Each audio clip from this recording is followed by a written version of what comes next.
Well, hello everybody. Thank you for coming. And I'm Ginny Johnsen, and I'm a registered dietitian in private practice. And tonight we're going to talk about mindful and intuitive eating.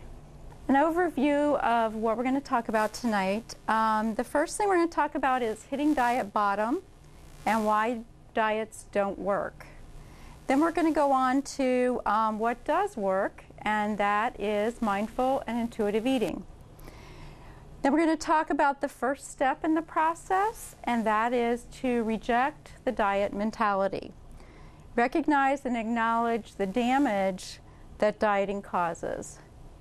And then we're going to touch just briefly on mindless eating. Hitting diet bottom.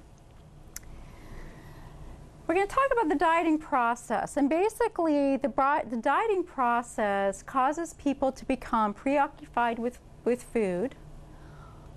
They view food as the enemy. They have a slower metabolism due to their calorie restriction. They try harder and fail harder. They gain weight with each diet. Also, that's called yo-yo dieting.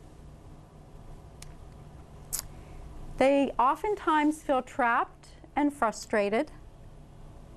They have cravings for what they consider to be sinful food.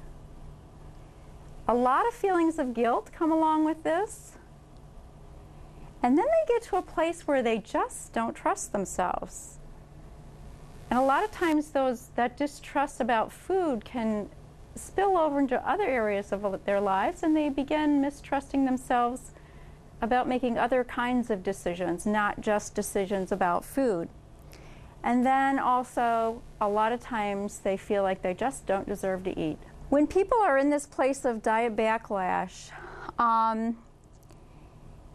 we usually see this idea of the Last Supper. And this refers to when they're going to go on a new diet.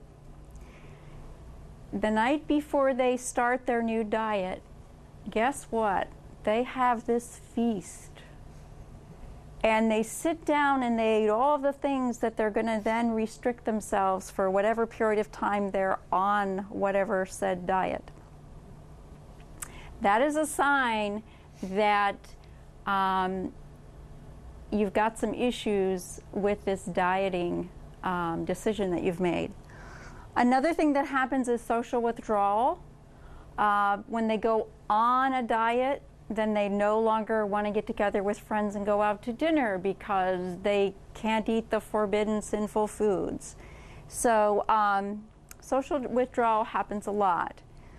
A sluggish metabolism. When people go on these diets and they have this yo-yo dieting effect where they go on a diet and they lose a whole bunch of weight, and then they go off the diet. And guess what happens? They go right back to eating the way they did before they went on the diet. So what happens is they gain back all the weight and even more. The problem becomes when they gain back all the weight, well, let's first start with when they lost the weight. They probably lost a lot of lean muscle mass. Because when people go on really, really restrictive diets and lose weight quickly, they tend to lose their lean muscle mass instead of their fat. Then when they go off the diet and gain all the weight back or even more weight back, then they gain it back as fat. So they've decreased their lean body mass, therefore their metabolism is going to shut down.